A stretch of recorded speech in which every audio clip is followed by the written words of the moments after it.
제가 우리 준영 목사님 제 신대원 1년 선배이시고요. 또 노회에서도 이렇게 제가 몇몇 존경하는 그런 목사님 가운데 한 분이시고, 또 이제 너무 이렇게 학구파하고 책을 가까이 하시고, 사모님도 마찬가지고. 그래서 이제 제가 단독 목회 23년째인데 여러 교회들을 그동안 다녔지만, 오늘 이 황금종 교회 올 때는 남다른 부담이 많이 있었습니다. 그러나 또 한편으로는 또 위로가 되는 것이, 제가 혹시 본의 아니게 잘못 전달되거나 또 제가 전달한 내용이 또 곡해되어서 또 오해가 생기더라도 우리 목사님이 충분히 그런 것들을 이렇게 바로 교정할 수 있다는 생각이 들기 때문에, 한편으로는 부담이 되지만 또 한편으로는 또 유안을 삼고 주어진 시간 가운데 함께 은혜를 나누기를 원합니다. 한 번 더 같이 기도하시겠습니다. 존귀하신 하나님, 영광 받아 주시옵소서. 오늘 우리에게 여호와의 마음을 알게 하시고, 하나님께서 진정으로 찾으시는 하나님의 사람들이 다 되어줄 수 있도록 말씀을 통하여 주님 깨닫게 하시고, 또 깨달은 그 진리를 우리 자신을 살펴보게 하시고, 우리가 결단하는 귀한 시간 되게 도와주셔서, 오늘 모세의 헌신 예배지만 모세에 속한 하나님 우리 남전도뿐만 아니라 오늘 하나님을 갈망하며 영적인 목마름과 배고픔 가운데 또 이 오후 시간 하나님 앞에 나온 하나님의 백성들이 하나님의 큰 은혜와 성령의 충만한 깨달음을 얻는 시간 되어줄 수 있도록 전하고 듣는 자 가운데 진리의 성령께서 도와주시옵소서. 예수님의 이름으로 기도하옵나이다. 아멘. 주어진 본문을 가지고 시편 32편 한번 따라합시다. 하나님이 찾으시는 그 한 사람. 이 제목으로 말씀을 전하려고 합니다. 좀 수고스럽지만 옆에 좌우에 계신 분에게 같이 한번 이렇게 우리 축복하며 인사합시다. 하나님이 찾으시는 그 사람이 됩시다. 예. 우리가 이 본문을 제대로 주의하면서 강론하려면 많은 시간이 걸리겠죠. 그러나 주어진 시간 가운데 그러한 그 방대한 작업은 할 수 없지만, 세 가지의 주제를 가지고 오늘 이 말씀을 보려고 합니다. 첫 번째는 한번 따라합시다. 참된 복된 인생을 삽시다. 참된 복된 인생을 살자는 것입니다. 시편 1편에 복 있는 자 이렇게 시작합니다. 또 마태복음 5장에 우리가 잘 아는 산상수훈에 보면 이러이러한 자는 복이 있나니, 그래서 사람에게 초점이 맞춰져 있는 것을 볼 수가 있습니다. 그러나 오늘 이 시편 32편은 사람에게 초점이 맞춰 있는 게 아니고, 오늘 이러이러한 우리가 태도를, 삶의 태도를 취할 때에 복이 있다는 것입니다. 자, 1절을 같이 읽어볼까요? 시작. 허물의 사함을 받고 자신의 죄가 가려진 자는 복이 있다는 것입니다. 죄라는, 우리가 정의를 내리기 이전에 죄에 대한 인간의 태도는 크게 두 가지입니다. 하나는 뭐냐면, 자신의 죄를 할 수만 있다면 은폐하고 가리고 발각되지 않도록 숨기는 것이 인간이 가지고 있는 본성 중에 하나입니다. 그런 어떤 사람은 그 죄를 숨기고 은폐하는 것이 아니라 그 죄를 해결하려고 한다는 사실이죠.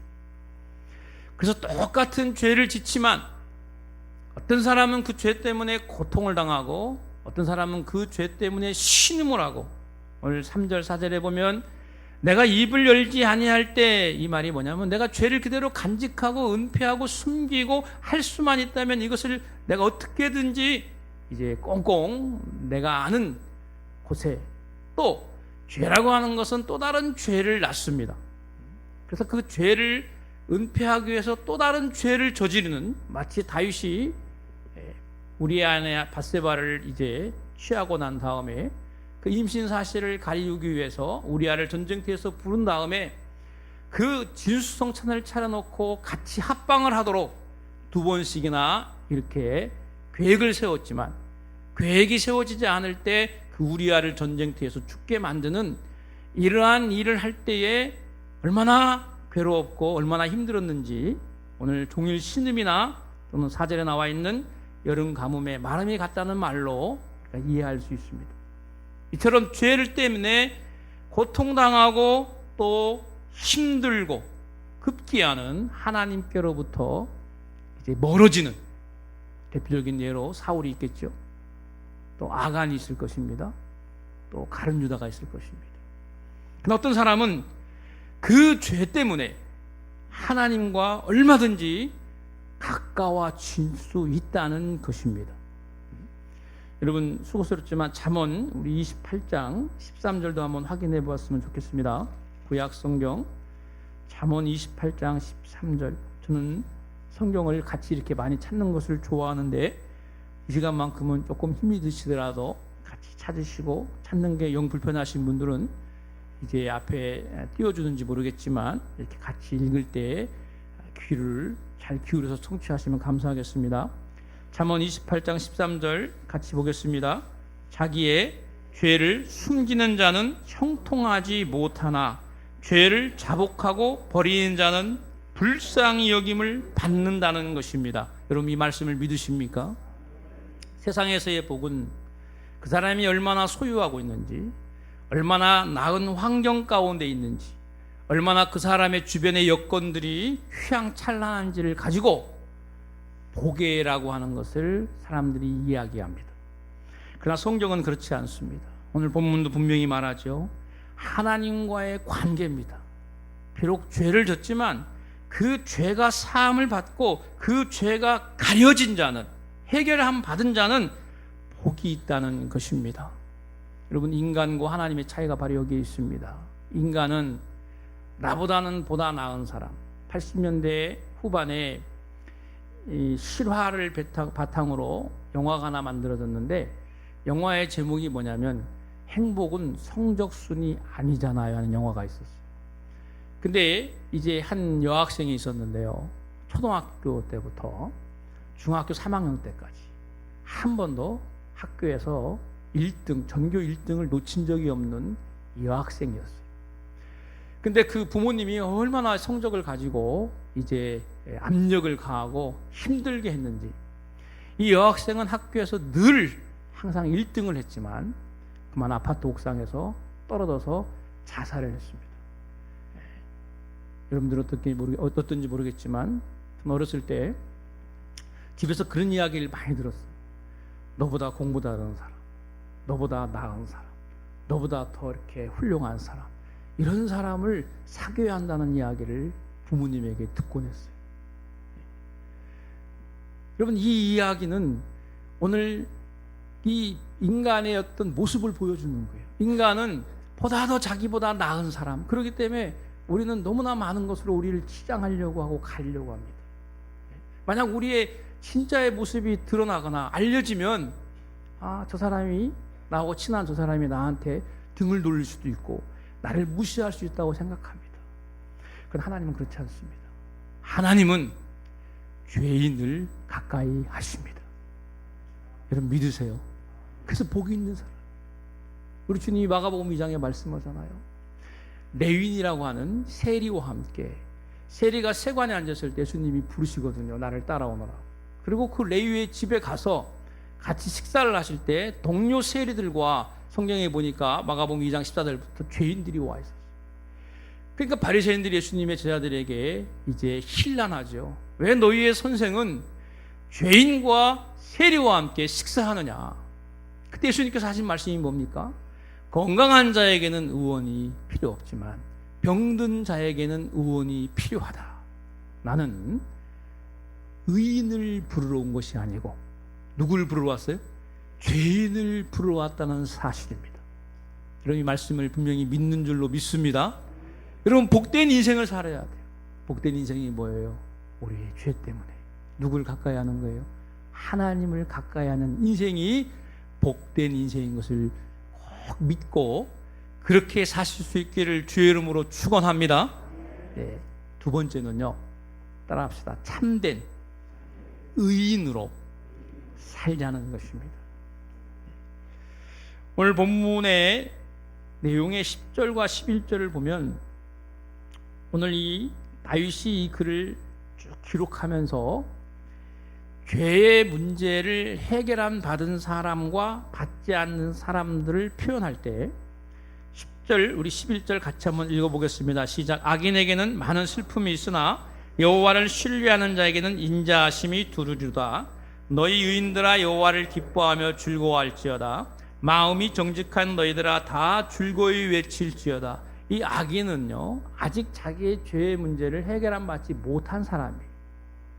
그런데 오늘 자기의 허물과 자기의 죄가 다 용서함을 받아서 2절에 보니까 하나님께로부터 정죄함을 당하지 않는 사람을 가리켜서 오늘 10절과 11절에 여호와를 신뢰하는 사람, 너희 의인들, 마음이 정직한 너희들이라고 기록하고 있습니다.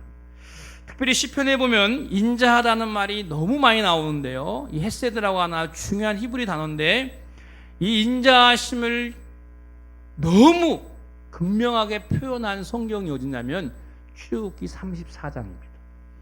출애굽기 34장 6절 7절 말씀을 같이 한번 보면 좋겠습니다. 구약성경 135페이지입니다. 구약성경 135페이지.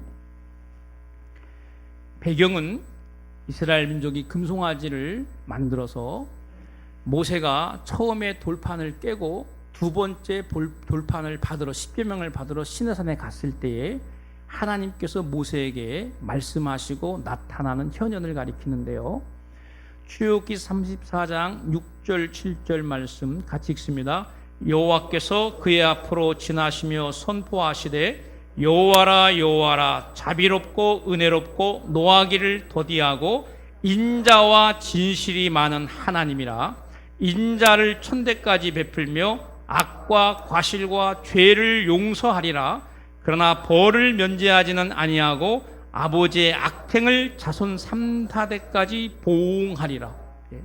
하나님의 말씀이에요. 나는 인자와 진실이 많고 자비롭고 은혜롭고 노하기를 더디한다 그랬어요. 여러분, 이게 바로 하나님의 성품입니다. 그래서 오늘 하나님으로부터 죄를 사함 받는 사람들에게 뭐가 있냐면 기쁨이 있고 즐거움이 있습니다.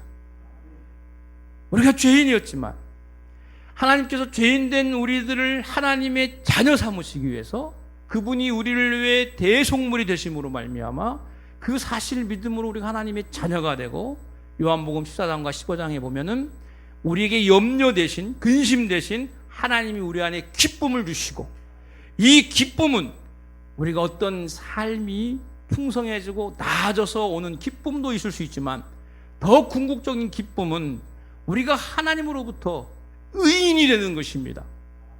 여러분, 의인은 참된 의인이 되자고 제가 대지의 말씀을 드렸는데, 의인은 완벽하고 흠이 없고 결함이 없는 여러분 우리의 그러한 상태를 말하는 게 아닙니다.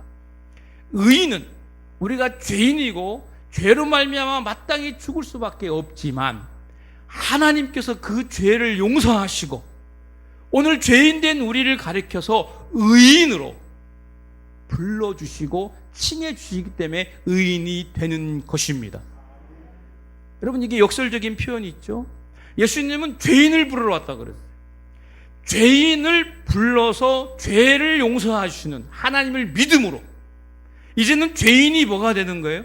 의인이 되는 것입니다.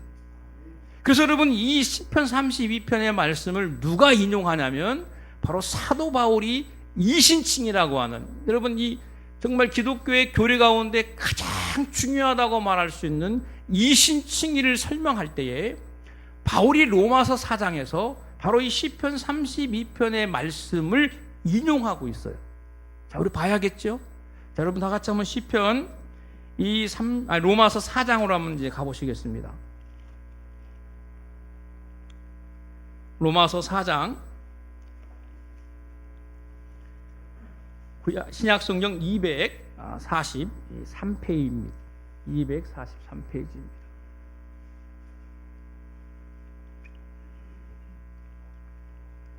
제가 1절 읽어드리겠습니다. 그런즉 육신으로 우리 조상인 아브라함이 무엇을 얻었다 하리요. 우리 한국 사람들 얻는 거 매우 관심 많잖아요. 자, 아브라함이 무엇을 얻었다 하리요. 자, 2절에 보니까 의롭다는 이야기가 나옵니다. 아브라함이 행위가 아니라 행위로서 의롭다함을 받은 것이 아니라는 것입니다. 3절에 보니까 성경이 무엇을 말하느냐? 아브라함이 하나님을 믿음에 그것이 그에게 의로 여겨지셨다. 의를 이야기하고 있습니다. 4절 일하는 자에게는 그 싹이 은혜로 여겨지지 아니하고 보수로 여겨지거니와 5절은 같이 읽습니다. 시작. 일을 아니할지라도 경건하지 아니한 자를 의롭다 하시는 이를 믿는 자에게는 그의 믿음을 의로 여기신다는 것입니다. 자, 이제 아브라함의 이야기를 끝난 다음에 바울이 예로 드는 사람이 누구냐면 다윗입니다. 그 다윗의 글이 바로 시편 32편의 글이래요. 근데 왜 의냐? 경건하지 아니한 자, 바로 죄인이죠. 죄인을 의롭다 하시는, 죄인을 의롭다고 하시는 하나님을 믿는 자에게 그의 믿음을 의로 여기신다는 것입니다. 그래서 6절에 보니까 일한 것이 없는 하나님께서 의로 여기심을 받는 사람의 복을 말하는데 7절 불법이 사함받고 죄가 가려짐을 받는 사람은 복이 있다는 말이 시편 32편의 1절의 말씀인데 시편 32편은 허물이라고 말했고 로마서에서는 불법이라고 말했습니다. 그러나 이 말은 같은 뜻입니다. 이 말을 정의해드리면 이 원어의 뜻은 뭐냐면 반역, 변절 이런 말입니다. 무슨 말이냐? 인간이, 피조물인 인간이 창조주에게 반역하는 거예요. 창조주를 대적하는 거예요. 이게 바로 허물, 불법입니다. 그 다음에 죄가 가려짐을 받는 자는 복이 있다. 시편 32편과 동일한 말인데 이 죄는 뭐냐? 이 죄의 정확한 정의는 하나님이 세워놓으신 질서와 특별히 인간관계 사회에서 마땅히 행해야 할 도리를 지키지 않는 것을 죄라고 했어요. 죄는, 하나의 죄는 사람에서 사람으로 끝나는 것이 아니라 이 죄는 오늘 내가 죄를 지을 때 이것이 누구하고 연결이 되냐면 하나님과 연결된다는 사실을 우리는 놓쳐서는 안 되는 것이죠. 자, 제가 좀 더 여러분들 설명을 해드리겠습니다. 한번 따라합시다. 잘못된 의인의식을 버려야 한다. 예. 우리가 참된 의인은 완벽한 허물이 없는 상태가 아니라 우리의 죄가 용서함 받은 사람이 의인이 된다고 말씀드렸습니다. 그럼에도 불구하고 우리는 이 죄 용서함과 사죄의 은총을 받았음에도 불구하고 나도 모르게 우리 자신이 잘못된 의인의식에 빠질 때가 있어요. 우리의 죄를 용서해 주신 하나님, 용서하신 하나님을 믿음으로 의롭다 칭함을 받아서 우리가 의인이 됐는데 나도 모르게 내 자신이 의인이 되어서 우리가 함부로 사람을 정죄하고 함부로 사람을 비판하는 이 의식에 빠질 수 있다는 것이죠. 또 하나는 우리가 무심코 하는 말이나 행동이나 심지어 눈짓이나 제스처가 오늘 그것이 가정 안에서든 부모와 자녀든 부부간이든 교회 안에서든 여러분 목사님과 성도와의 관계든 심지어 교회 밖의 사람들과의 관계든 직장에서든 어느 곳에서든 우리가 그렇게 하는 것 하나하나가 여러분 누구한테 연결되냐면 하나님과 연결된다는 사고를 가져야 돼요. 이게 바로 신전의식을 가지고 사는 것이고 이게 바로 하나님 앞에서 사는 의식인 것입니다. 그럼 마태복음 25장에 보면 그런 말 있죠. 세 가지의 비유가 나오는데 그 중에 하나 양과 염소의 비유가 뭡니까? 내가 목마르고 내가 배고프고 내가 굶주리고 내가 헐벗고 내가 옥에 갇혔을 때 너희가 나한테 한 것이 아니냐. 여러분 양쪽에 있는 사람이 뭐라고 말합니까? 언제 우리가 그렇게 했습니까?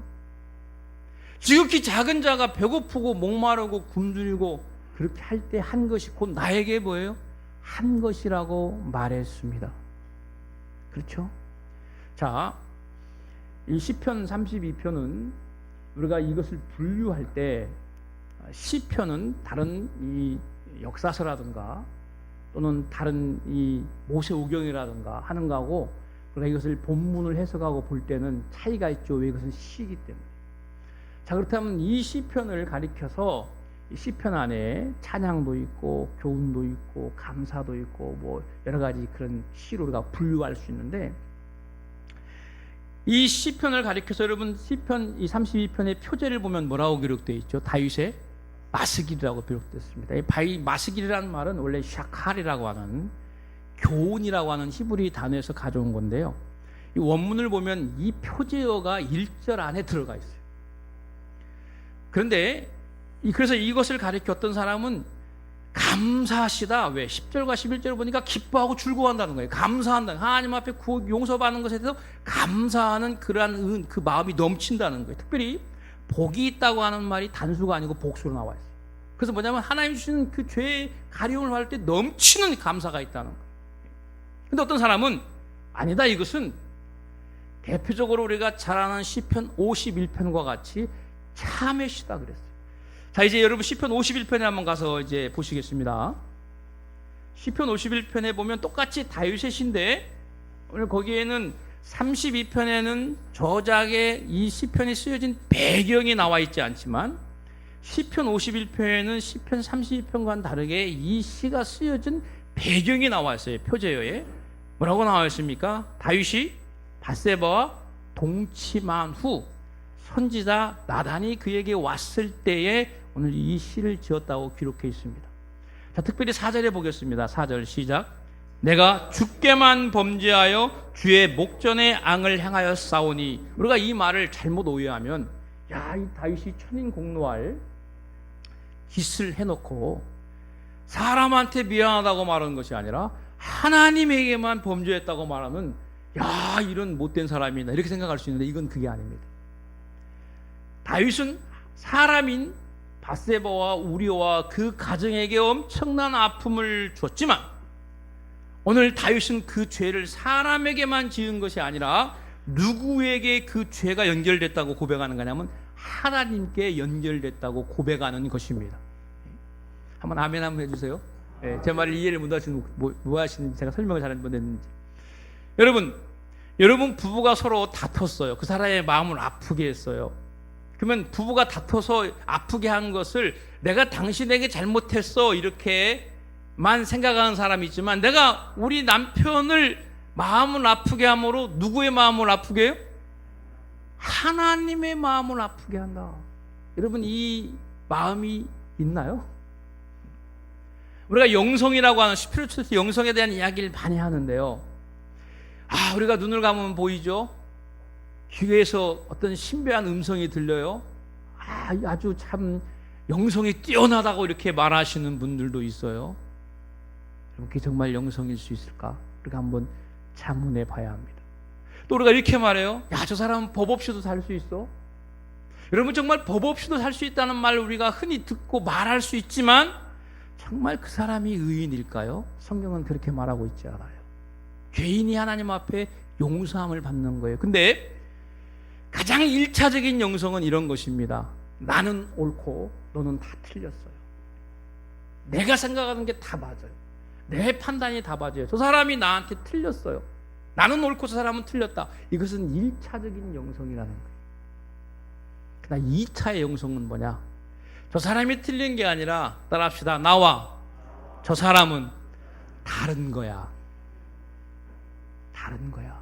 근데 틀렸다. 옳다가 아니라 뭐예요? 나와 너는 뭐예요? 다르다. 여러분 교회 안에는 오늘 1차, 2차의 영성이 있는 사람이 대부분이라는 것입니다. 그런데 3차의 영성이 뭐냐? 오늘 요한복음 8장에 보면요. 간음한 여인이 왔어요. 간음한 여인이 오니까 오늘 예수님께서 바닥에 글을 씁니다. 뭐라고 쓰죠? 너희 중에 죄 없는 자가 죄인을 향해서 뭐예요? 돌을 던지라는 것입니다. 자, 그럴 때 자기의 마음속에 뭐가 와요? 자기 자신의 마음속에 뭐가 와요? 죄라고 하는 죄의식이 들어와요. 그래서 예수님을 곤란케 하기 위해서 현장에서 간음한 여인을 붙잡아왔던 사람들이 성경에 보니까 한 사람씩 그 자리를 뭐 했다고 써요? 떠나갔어요. 여러분, 이게 오늘 적어도 예수 그리스도를 믿어서 내가 죄인이었지만 의로움을 받은 사람들이 가져야 할, 오늘 우리가 본받아야 할 영성인 것을 믿으시기를 바랍니다. 이 영성은 우리가 원치 않는 환경과 여건 속에 산다 할지라도, 심지어 우리가 내가 지금 내 나이가 몇인데 내가 정말 이루어 놓은 것이 아무것도 없구나, 이러한 허탈한 마음이 생길 때라도 우리는 이 영성을 간직하고 있어야 돼요. 이것을 보여주는 대표적인 바로 사람이 여러분 요셉이에요. 여러분 다 같이 한번 창세기 39장 9절에 가서 보시겠습니다.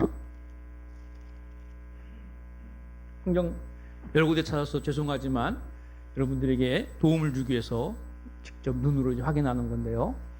여러분 창세기 39장 9절 말씀, 구약성경 61페이지입니다.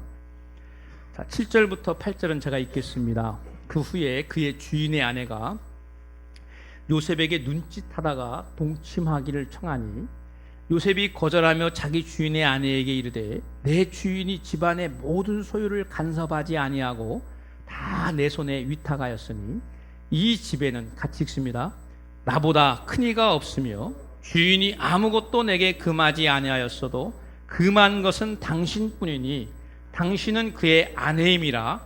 그런즉 내가 어찌 이 큰 악을 행하여, 여러분 뭐라고 말해야 돼요? 성경에는 뭐라고 나와 있어요? 하나님께 죄를 지으리까라고 나오지만 우리가 이 성경을 듣고 상식적으로 말하면 뭐라고 얘기해야 돼요? 내가 당신의 주인에게 어떻게 매운망덕하게 죄를 질 수 있습니까? 이렇게 말해야죠. 그렇죠? 애굽의 상인에서 팔려왔잖아요. 억울하게 요셉 입장에서는 팔려왔지만 오늘 바로 왕의 호위대장인 보디발의 집에 노예로 있게 되었습니다. 근데 보디발이 보니까 정직하고 신실하고 성실해요. 그래서 가정의 총무로 세웠다고 성경은 말합니다. 그 모든 집안 살림을 도맡아 하는 총책임자가 된 거예요. 근데 오늘 요셉의 말에 의하면 그 보디발의 아내인 당신 외에는, 내가 모든 것을 마음대로 할 수 있어도 당신만은 안 됩니다. 왜? 주인의 아내이기 때문에. 근데 집을 비우는 시간이 너무 많아요. 집안 살림은 다 해줘요, 종들이. 이 여인이 하는 것은 뭐냐면 자기 몸치장하는 것 뿐이에요. 근데 이 보디발은 자꾸 집을 비우니까 마음에 허전함을 느껴요. 그러다 어느 날 보니까 요셉이 달리 보이기 시작했어요. 그래서 오늘 7절에 보니까 눈짓하다가 잘해주다가 이제는 급기야 체면이고 뭐고 없이 같이 동침하자고 이제 먼저 제안을 했어요. 근데 요셉이 거절합니다. 요셉이 거절하면서 하는 말이에요. 내가 어찌 큰 악을 행하여 하나님께 죄를 지으리까? 이 여인과 함께 시간을 보내면서 잘못된 일을 할 때 이것이 누구에게 죄를 짓는 거라고 고백하는 거예요? 하나님께라는 것입니다. 여러분 그렇습니다. 제가 두 번째 대지가 뭐예요? 참된 의인이 되자는 것입니다. 우리가 말 한마디, 행동 한마디, 우리가 나 아닌 다른 사람에게, 심지어 내 자신에게 하는 것도 이것을 잘못할 때에는 누구에게 죄를 짓는 거예요? 하나님에게 죄를 짓는 것입니다. 한번 따라합시다. 사람에게 한 것은 사람으로 끝나는 것이 아니라 누구에게 하는 거예요? 하나님께 하는 거예요. 여러분 우리가 우리 자녀라고 마음대로 할 수 있나요? 내가 내 뱃속에서 나왔다고 내 마음대로 할 수 있나요? 여러분 정말 저는 깜짝 놀라는 것이 우리가 사는 이 해아리에서 자기의 자녀들을 그토록 구타하고 죽이고 토막내고 시체를 유gin하고 이런 일이 어떻게 있을 수 있냐는 거예요. 여러분 내가 낳았기 때문에 내 자식이니까 내가 내 마음대로 학교 안 보내고 내 마음대로 학교를 여러분 그만 중단하게 만들고 내 마음대로 그 아이들을 가두어 두고 여러분 해도 된다는 거예요? 여러분 누구에게 잘못 온 거예요? 하나님이에요. 자, 여러분 하나 더 예를 찾아드리겠어요. 사무엘하 12장을 가서 보시겠습니다. 사무엘하 12장.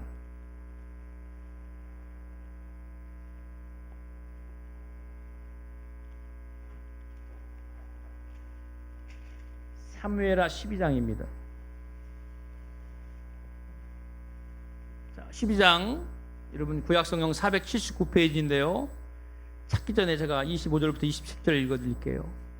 다윗이 전령에게 이르되 너는 요압에게 같이 말하기를 이 일로 걱정하지 말라. 칼은 이 사람이나 저 사람이나 삼키느니라. 그 성을 향하여 더욱 힘써 싸워 함락시키려 하여 너는 그를 담대하게 하라 하니라. 우리아의 아내는 그 남편 우리아가 죽었음을 듣고 그의 남편을 위하여 소리내어 오니라. 그 장례를 마침에 다윗이 사람을 보내 그를 왕궁으로 데려오니 그가 그의 아내가 되어 그의 아들을 낳으니라. 다윗이 행한 그 일이 누구 보기에 악하였어요? 하나님 보시기에 악한 것입니다.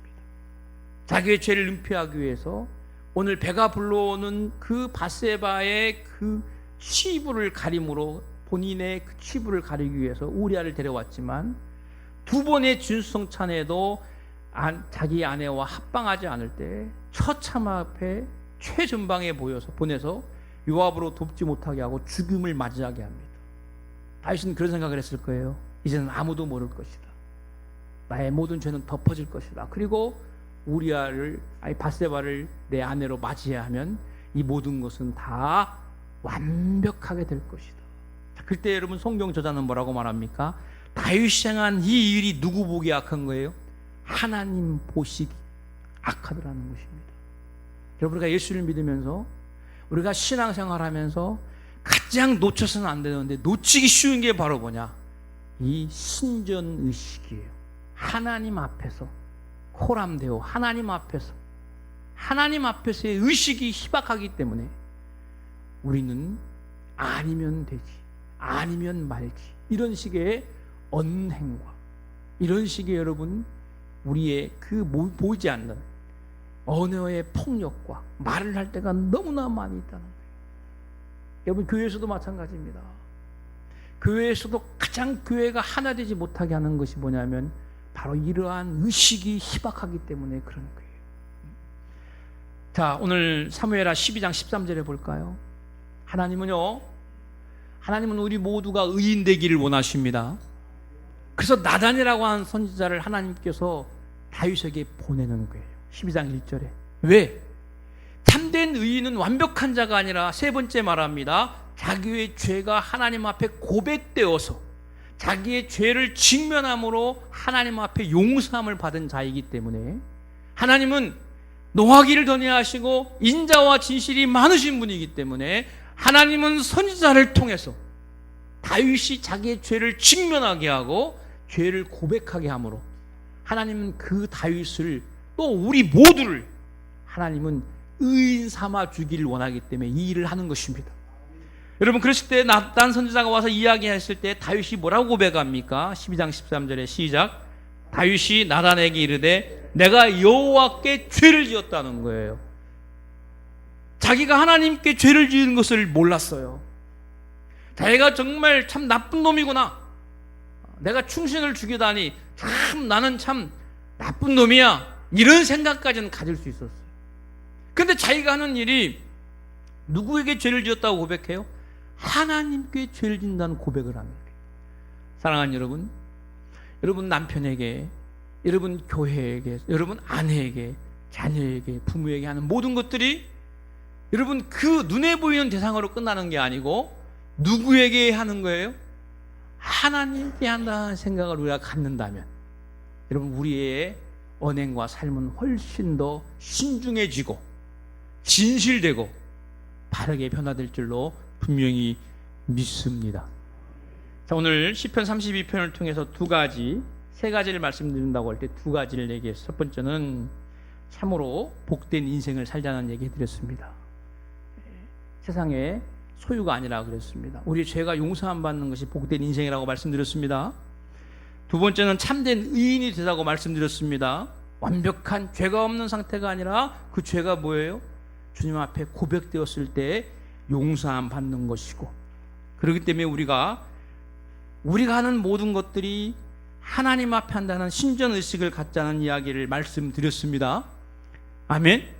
여러분 누가복음 18장에 보면은 9절부터 14절에 자기가 의롭다 하고 다른 사람을 멸시하는 자들에게 비유로 말한다 그러면서 바리새인과 세리가 둘이 기도하러 갔을 때 바리새인이 그 세리와 같지 않음을 감사합니다. 나는 일주일에 2번씩 금식하고 소득의 11조를 드리고 저 세리처럼 토색하지 않고 불의를 행하지 않고 그래서 감사한다고 했어요. 근데 세리는 뭐라고 말해요? 자기의 가슴을 치면서 감히 얼굴을 못 들고 하나님 나를 불쌍히 여겨달라고 할 때 14절에 기록되어 있죠. 누가 의롭다함을 받았느냐? 이 바리새인이 아니고 바로 저 세리가 의롭다함을 받았다, 이렇게 말하고 있습니다. 아멘. 여러분, 정말 우리가 하나님 앞에 이 땅에 살면서 우리가 가져야 할 복된 인생, 또 참되운 의인은 누굽니까? 바로 이 죄가 가리움을 받고 우리가 그분으로부터 정죄함을 당하지 않고 의인이 되는 것입니다. 아멘. 그럼 여기서 끝납니까? 그러지 않습니다. 마지막 세 번째입니다. 우리는 이러한 복된 인생, 그리고 참된 의인이 되었을 때 그 다음 우리가 어떻게 무엇을 해야 하냐는 것입니다. 답은 성경에 투명하게 나와 있어요. 따라합시다. 예수님처럼 겸손히 기도하자는 것입니다. 이게 무슨 말이냐? 이제 설명해 드리겠습니다. 예수님은 공생애를 시작하시면서 40일을 기도로 시작하셨어요. 예수님은 공생애를 마치면서 요한복음 17장 전체가 하나님께 올려드리는 기도입니다. 그리고 예수님은 십자가에 죽으시면서 마지막 외쳤던 이 가상 7원 중에 대부분이 뭐냐면 하나님 앞에 드리는 뭐였어요? 기도였어요. 자, 예수님이 공생애를 시작하면서 제일 먼저 주님께서 하신 게 뭐냐면 세례를 요단강가에서 뭐예요? 받으시는 것입니다. 요한이 말합니다. 아니, 제가 세례를 받아야 할 터인데 저한테 세례를 받으러 오시다니요. 우리 예수님 뭐라고 말합니까? 이렇게 함으로 따라합시다. 의를 이루자. 라이처니스, 의를 이루자는 거예요. 의. 이 의가 뭡니까? 의라고 할 때, 성경에서 의라고 할 때는 죄인을 의롭다고 하는 것을 의라고 말하고 있어요. 공통되게. 그렇죠? 자, 그러면 무슨 말입니까? 예수님은 죄인이 아니지만 요한일서 3장에 보면 그가 나타나시면 우리의 죄를 멸하러 하시고, 아멘, 마귀를 멸하러 오신 거예요. 자, 예수님이 세례를 받은 건 뭐예요? 따라합시다. 죄인의 편에 서신 것이다. 그분은 회개하라, 천국이 가까웠다는 세례 요한과 함께 동일한 메시지를 전할 뿐만 아니라 그분은 친히 죄인의, 여러분, 그 죄의 짐을 짊어지는 대속물이 되시고 그분 스스로가 죄인의 편에 섰다는 사실이에요. 우리는 용서함 받았어. 우리는 그분의 구속하심을 믿어요. 우리는 예수님의 속죄를 믿어요. 근데 어느덧 우리는 우리가 정죄하고 우리가 비난하고 우리가 판단할 수는 있지만 우리가 정말로 죄인의 모습에, 죄인의 편에 섰던 예수님처럼 죄인의 편에 서서 또 이 세상을 바라보며 열방을 바라보며 또한 우리 안에 있는 공동체를 바라보며 우리가 그 죄에 대한 그런 안타까움은 많이 희박한 것을 볼 수가 있습니다. 여러분, 이제 한 인물을 소개할 텐데요. 이제 여러분들이 오늘 드려지는 남전도회의 명칭이 뭐냐면 모세회예요. 그렇죠? 자, 우리가 그럼 모세를 한 예를 들어볼게요. 여러분, 출애굽기 32장 32절 한번 보십시오. 출애굽기 32장 32절 말씀.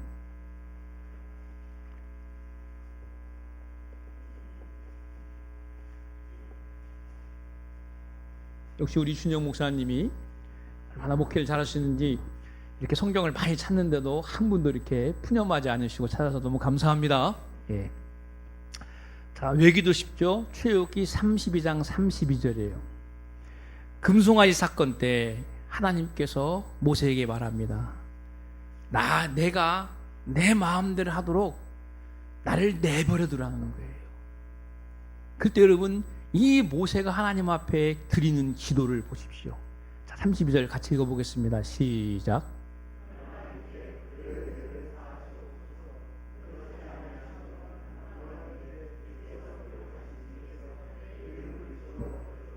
예, 모세는요 자기의 생명을 내놓고 하나님 앞에 뭐 하고 있어요? 기도하고 있어요. 여러분, 성경에 보면 창세기 19장 29절에 이런 말이 있습니다. 하나님이 소돔과 고모를 엎으실 때에 오늘 하나님께서 내가 내 하려는 일을 아브라함에게 숨길 수 있겠느냐? 그래서 소돔과 고모라를 멸하겠다는 이야기를 예고해 줍니다. 그때 아브라함이 하나님 앞에 가서 다급하게 반문하는 거예요. 하나님, 만약 이 성에 의인이 있다면 그래도 그 성을 멸하시겠습니까? 그래서 아브라함이 제시한 숫자가 50명이에요.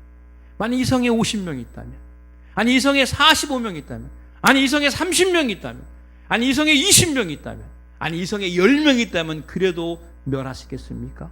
여러분 생각해 봅시다. 아브라함이 하나님 앞에 요구했던 의인은 제가 여러분과 함께 지금 첫 번째, 두 번째 살펴봤던 그 의인의 개념과 같았을까요?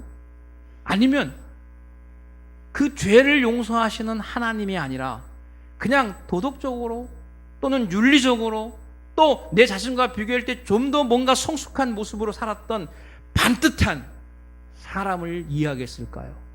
우리 성경에서 우리가 한번 생각해 봐야 할 문제 아닙니까? 근데 여러분, 아브라함이 창세기 19장 29절에 보면 하나님께서 아브라함을 생각하사 롯을 엎으시는 가운데에서 구했다는 말이 나와요. 자, 그럼 아브라함을 왜 생각했어요? 아브라함을 봐서 불쌍히 여긴 겁니까? 이 소돔과 골모라가 멸망한다는 이야기를 들었을 때 아브라함은 그 이야기를 듣자마자 하나님 앞에 엎드렸을 것입니다. 여러분, 이 롯이 누굽니까? 아브라함의 동생 하란의 아들이에요. 일찍이 아버지를 이어왔어요. 그리고 그 큰아버지가 아무리 잘해준다고 해도 아버지의 따뜻한 사랑은 아니었을 거예요. 부모의 사랑이 충분히 채워지지 않을 때 어린아이에게 나타나는 특징이 뭐냐면 탐욕스러움입니다. 그렇기 때문에 창세기 12장에 보면 이제 바로에게 자기 아내를 빼앗길 뻔할 때 하나님의 강권하신 개입하심으로 오늘 바로가 사라를 취하지 않고 대신 이제 위로금으로 많은 것들을 줄 때 아브라함뿐만 아니라 롯도 거부가 되어서 두 사람이 그 땅에 같이 기거하기에는 불충분하다고 성경은 기록되어 있죠. 그때 여러분, 아브라함이 롯에게 뭐라고 제안합니까? 네가 우하면 내가 좌하고 내가 좌하면 내가 우하리라. 여러분, 그 아버지 없이 아브라함 밑에서 자랐다면, 자기를 지금까지 돌보시고 이런 은혜를 베푼 아버지를 생각한다면, 그 아브라함의 은혜를 생각한다면 한 번쯤 양보할 수 있잖아요. 근데 양보하지 않고 먼저 빨리 자기가 볼 때 좋아 보이는 땅을 딱 선택했단 말이에요. 자, 아브라함은 뭡니까? 이 롯의 연약함을 봤어요. 롯이 부족함을 봤어요.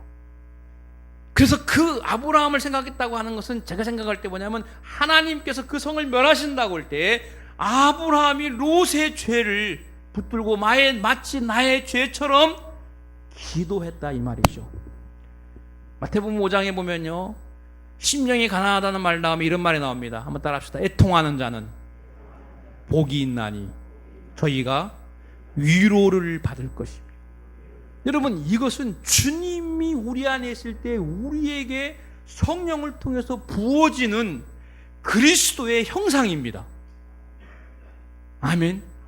우리가 그리스도의 은혜가 충만하여서 바울의 고백처럼 그리스도의 사랑이 우리를 강권하게 될 때는 여러분, 더 이상 비난하고 정죄만 하는 비판적인 사람이 아니라 그 죄를 보면서 우리 자신이 마치 내 죄인 것처럼 슬퍼하고 탄식하는 것이죠. 하나님이 찾으시는 사람은 바로 그 사람입니다. 예레미야 5장 1절을 보면요, 내가 이 성중에 돌아다녀 보라는 거예요. 그리고 만약 정의와 진실을 행하는 한 사람을 찾으면 내가 이 성을 멸하지 않겠다는 것입니다. 여러분, 에스겔도 똑같은 예언을 하고 있어요. 여러분, 에스겔 22장을 한번 가서 보시겠습니다. 여러분, 구약성경 이제 성경 두 군데만 더 찾겠어요. 그 중에 하나 에스겔 22장을 같이 한번 보시겠습니다.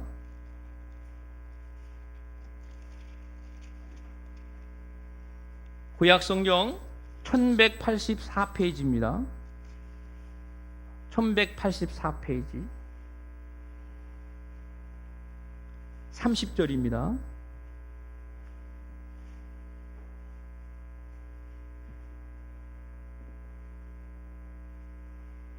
자, 읽겠습니다. 30절 시작. 이 땅을 위하여 성을 쌓으며 성 무너진 데를 막아서서 나로 하여금 멸하지 못하게 할 사람을 내가 그 가운데서 찾다가 찾지 못하였으므로 내가 내 분노를 그들 위에 쏟는다 그랬어요. 하나님은 누구를 찾습니까? 오늘 하나님의 이 심판 앞에, 하나님의 심판 앞에 모세처럼 하나님 저들을 멸하시려거든 내 생명을 취하소서. 왜? 그분의 은혜를 아니까. 왜요? 그분의 사랑을 아니까. 왜요? 우리는 죽어 마땅한 자들이지만 우리가 우리의 죄를 자백할 때 그분은 우리의 죄를 용서하시고 하나님의 자녀를 삼으시는 그분의 복을 아니까. 하나님을 몰라서. 여러분 스데반도 그랬죠? 여러분 예수님도 그랬습니다. 자기를 돌로 치는 사람들에게, 자기를 십자가에 못 박는 사람들에게 주여 저들을 용서하소서. 저들은 저들이 하는 짓을 알지 못하나이다. 여러분 우리에게 이 영성이 있어야 하지 않겠습니까? 오늘 우리에게 이 마음이 있어야 하지 않겠습니까? 아멘. 우리가 헌신 예배를 드릴 때 우리 헌신이 여러분 이 마음에서부터 출발해야 하지 않겠습니까? 여러분 시간상 읽지는 않았지만요, 여러분 선지자들의 외침은 그 시대를 고발하고 있습니다. 왕으로부터, 여러분 부유층으로부터, 또 여러분 선지자로부터, 애언자로부터, 대제사장으로부터 총체적인 부패, 나라의 위기로부터. 여러분 지금 우리 최당님도 그런 기도를 했지만 우리 한반도, 우리 한국 그런 상황이에요. 여러분 정말 어디 가서 교인이라고 목회자라고 말할 수 없는 정말 천인공노할 죄악들이 여러분 본물처럼 터지고 있어요. 뉴스를 보려면 겁이 날 정도로 지금 여러분 그런 상태에 있어요. 여러분 한 군데 더 보시겠어요? 에스겔 22장 23절부터 보실까요? 제가 두 군데를 찾는다고 하기 때문에 에스겔서는 하나로 취급하겠습니다. 자, 왜? 정말 창립할 건 느헤미야니까. 자, 보겠습니다. 시작. 여호와의 말씀에 내게 임하여 이르시되 인자야 너는 그에게 이르기를 너는 정결함을 얻지 못한 땅이요 진노의 날에 피를 얻지 못한 땅이로다 하라. 그 가운데서 선지자들의 반역함이 우는 사자가 음식물을 훔침 같았도다. 그들이 사람의 영혼을 삼켰으며 재산과 보물을 탈취하며 과부를 그 가운데 많게 하였으며 그 세상들은 내 율법을 범하였으며 나의 성문을 더럽혔으며 거룩함과 속된 것을 구별하지 아니하였으며 부정한 것과 정한 것을 사람이 구별하게 하지 아니하였으며.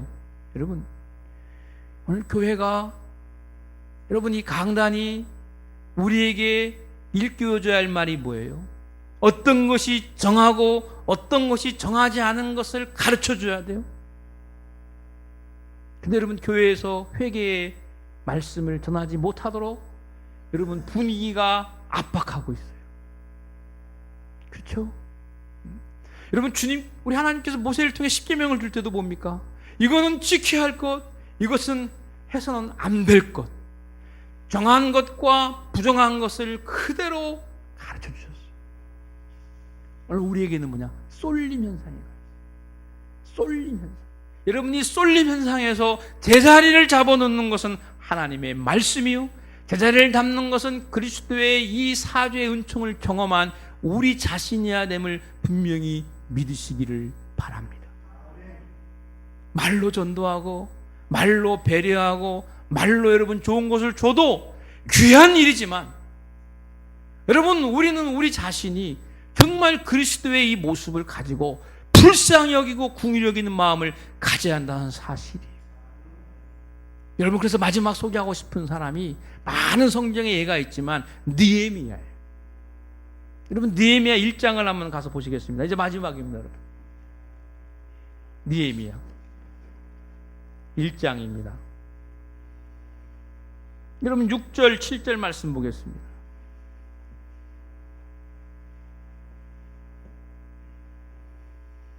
구약성경 727페이지 6절 7절 시작.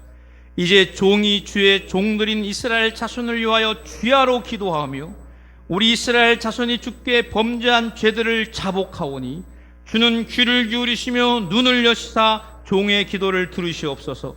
나와 내 아버지의 집이 범죄하여 주를 향하여 크게 악을 행하여 주께서 주의 종 모세에게 명령하신 계명과 율례와 규례를 지키지 아니하였나이다. 여러분, 느헤미야는요 지금 바벨론에 있습니다. 거기에 술 맡은 관원장으로서 자기의 앞길은 보장되어 있어요. 근데 느헤미야의 관심은 어디입니까? 고국입니다. 유다와 예루살렘입니다.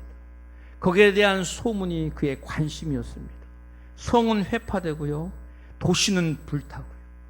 이 이야기를 들었을 때 느헤미야는 뭐냐면 슬피 울며 4절에 보니까 하나님 앞에 금식하며 기도하고, 오늘 5절에 있는 말씀이 바로 출애굽기 아까 봤던 34장의 6절 7절과 일맥상통하는 말씀이에요. 하나님은 우리를 용서하신 하나님, 언약에 신실하신 하나님, 하나님 나와 내 아버지의 집이 범죄했다는 거예요. 이 아버지의 집은 뭡니까? 자기 민족을 가리키는 것입니다. 여러분, 정말 지금은 우리가 기도할 때일 줄로 분명히 믿습니다. 나라와 민족을 위해서 여러분 기도해야 돼요. 역대하 7장 14절에 보면 너희가 스스로 겸비하여 너희의 악행을 멈추고 하나님께 돌이키면 하나님이 너희의 기도를 듣고 이 땅을 고친다 그랬어요. 여러분, 우리는 경험했잖아요. 정권이 바뀐다고, 여러분 새로운 인물이 나온다고, 어떤 대안을 우리가 제시했다고 되는 것이 아닌 것을 우리는 보았어요. 여러분, 역사의 주인은 바로 그분 아니겠습니까? 여러분, 그분이 해야 할 줄로 분명히 믿습니다. 그렇기 때문에 우리는 누가 복되고 누가 의인인 걸 알았기 때문에 이제는 하나님 앞에 그리스도처럼 그 편에 서야 하는 거죠. 그래서 시편은 말하잖아요. 이로 말미암아 모든 경건한 자는 주를 만날 기회를 얻을 때 주께 기도하라는 거예요. 여기에 보면 주를 만날 때는 뭐냐? 그 밑에 나눠주에 보면 죄를 깨달을 때예요. 하나님이 우리로 하여금 다윗에게 죄를 깨닫게 하듯이 우리로 하여금 이 시대를 보게 하잖아요. 여러분이 하나님의 한 말씀을 가지고 볼 때 이 시대를 여러분 분별할 수 있어야 하잖아요. 이 시대의 악행을 볼 수 있어야 하잖아요. 아까 장로님의 기도처럼 저는 이 헌신 예배에 가면서 강사 목사와 강사 목사를 위해서 기도한 건 들었지만 강사 목사의 교회를 위해서 기도해 준 건 저 처음 들어본 것 같아요. 정말 감명 깊게 들었어요. 그리고 정말 이 황금종교회가 여러분 이 사회 속에 민족 속에서 여러분 정말 쓰임받는 교회가 되려고 하는 기도가 정말 제 마음속에 울렸어요. 여러분, 우리가 어떤 큰 남들이 타의 추종을 불허하는 업적을 이룬다고 해서 우리가 큰 일이 아니고 정말 우리 귀한 목사님과 오늘 헌신 예배를 드리는 우리 모세와 오늘 여러분 이 황금종교회에 있는 이 자리에 참여한 여러분들이 오늘부터 이 국가와 민족과 사회와 가정과 교회의 아픔을 여러분 말로써 우리가 정죄하고 비난하고 비판하는 것이 아니라 그리스도처럼 예수님처럼 죄의 편에 서서 여러분 주님 앞에 기도한다면 하나님께서 오늘 우리 모두 이 민족을 복된 인생이 되게 하시고 참된 의인이 되게 하시고 영광을 받게 될 것을 분명히 믿습니다. 한마디만 하고 마치겠습니다. 너무 많은 말 했죠. 여러분 팡세라고 하는 책을 아시죠? 그 저자가 파스칼이라고 합니다. 근데 이 파스칼은 39세에 단명을 한 아주 위대한 수학자 겸 철학자 겸 종교가입니다. 근데 이 파스칼 그분은 3살 때에 어머니를 이제 잃었습니다. 그리고 31살 때 아버지마저 세상을 떠났는데 그 일을 계기로 여동생이 하나 있었는데 수녀가 됐어요. 그리고 본인은 이제 사교에 푹 빠져서 술과 노름과 여자로 세월을 보냈습니다. 그래서 어느 날 깊은 회의에 빠졌어요. 그리고 주님께 돌아와서 이제 그 주님을 변호하는 그리스도인을 변호하는 많은 이런 연설도 하고 글을 쓸 때 그 팡세가 바로 그런 책이었다고 합니다. 그런데 이 파스칼이 유명한 이런 말을 했어요. 인간 마음 안에는 빈 공간이 있다. 그 빈 공간은 이 세상의 어떤 것으로도 채울 수 없는 공간이라는 것입니다. 근데 이 파스칼이 주님을 만난 다음에 자기 안에 있는 이 빈 공간이 오로지 자기의 죄를 용서하신 예수 그리스도를 만났을 때 채워지더라는 것입니다.